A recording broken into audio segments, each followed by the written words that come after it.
A man walks into a bar, but this isn't just any man, and it's not just any bar.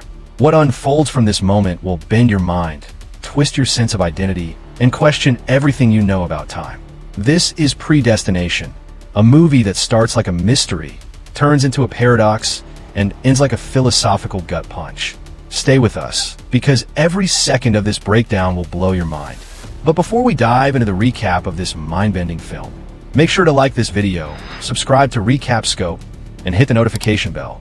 Become a part of the amazing Recap Scope family, where we bring you the greatest movies in history, told in the most epic way possible. We begin with Fire, a dark, industrial basement. The scene is drenched in smoke and heat. A man in a trench coat, disheveled and frantic, is desperately trying to disarm a time bomb.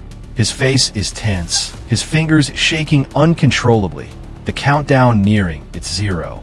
His heart pounds in his chest. Sweat pours down his face. He's only seconds away from being engulfed by the explosion. The camera zooms in on his wide-eyed terror. This is a man staring death in the face. Just as he's about to cut the final wire, a gunshot rings out, sharp and jarring. The bomb drops. Boom! A massive explosion tears through the room. The force of the blast hurls the man into a nearby wall. Fire and debris rain down. He's burned alive, his flesh blackened, his body writhing in agony. But the camera doesn't linger on his pain. Instead, it shifts focus to a shadow in the smoke. Out of nowhere, another man appears. He walks toward the burning man with a purpose, his movements deliberate. With a flick of his wrist, he pulls out a sleek, futuristic device designed to stabilize and heal. As the injured man's life is saved, the stranger lifts him with ease, moving him towards safety. The camera lingers on the violin case, just for a moment, a subtle hint of its mysterious importance. Without a word, the man vanishes into thin air, as if he were never there at all. The burned man survives. Barely. He wakes up in a hospital, his face wrapped in gauze, skin destroyed beyond recognition. He's told that his face will be reconstructed, that his life as he knew it, gone. He's now a temporal agent, part of a secret organization that moves through time to prevent crimes before they happen. His face and identity are lost, but he's given a new purpose. He is no longer who he was. He's someone else now. After grueling surgeries and a long recovery, we watch as he trains again. His once shaky hands are now steady. He practices firearms with precision, learns updated protocols, and familiarizes himself with altered physical abilities. His old self, the man he once was, fades away. But in a way, so does the man he is becoming. A new face, a new identity. One final mission awaits. He arrives in 1970s New York, disguised as a bartender. He's blending in, staying vigilant. Every night is routine. He monitors specific dates, specific people. Time itself has become predictable, even mundane. Until one fateful night, one man walks in. He's thin, sharp-eyed, intense. This man, the unmarried mother, steps up to the bar. The bartender offers a drink, but this stranger, who seems to have an aura of mystery around him, doesn't simply order a drink. Instead, he proposes a deal. I'll tell you the most incredible story you've ever heard. If you agree it's the best, you buy me a drink. The bartender agrees. His curiosity piqued. The story begins. The stranger reveals his tale, born female. Abandoned at an orphanage in 1945. She grows up quiet, introverted, and unusually intelligent. The other girls at the orphanage treat her differently. She feels out of place. Something about her makes her stand apart. In her teens, she's recruited by Space Corp, a shadowy government program training women for future space colonization. But during a series of intense physical tests, it's revealed that she's intersex, and this results in her disqualification. Rejected once more, she's left adrift. While working as a cleaner at university, she meets a mysterious man.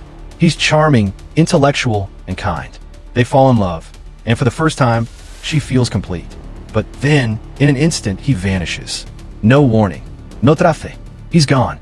Heartbroken and pregnant.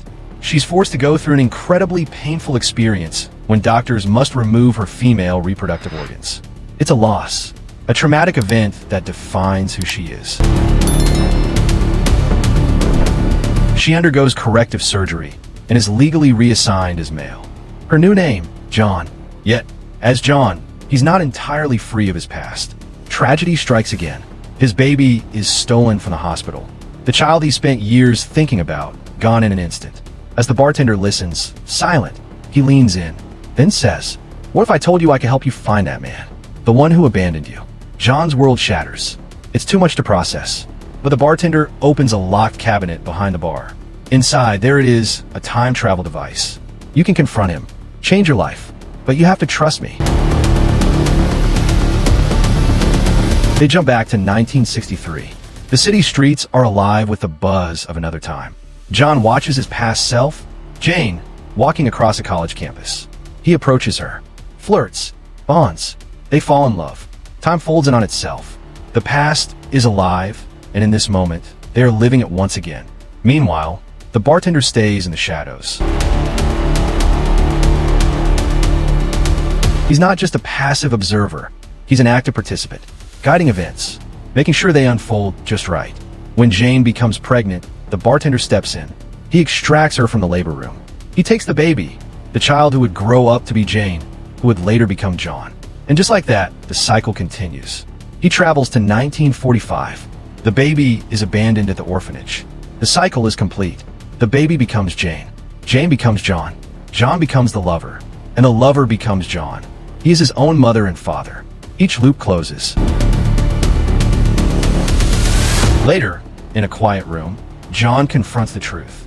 He asks, "Why me?" The bartender replies, "Because you were always meant to."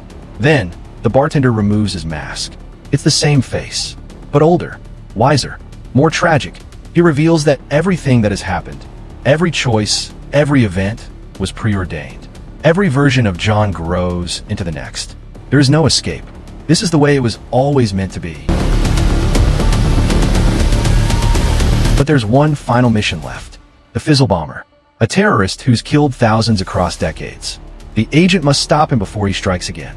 The agent follows a trail through time, shifting between different moments. Flashbacks show earlier bomb sites, mutilated bodies, bloodshed, and chaos. In 1975, he arrives in New York. He knows the bomber is here. Every clue leads to a laundromat. He enters, his gun drawn. A man turns to face him. It's the Fizzle Bomber. But when he looks closer, he sees the truth. The bomber is himself, an older version of himself. Time has twisted everything into an incomprehensible knot. The bomber speaks softly. "You're me. You become me. I saved more people than I killed." Every bomb changed history for the better. The agent hesitates.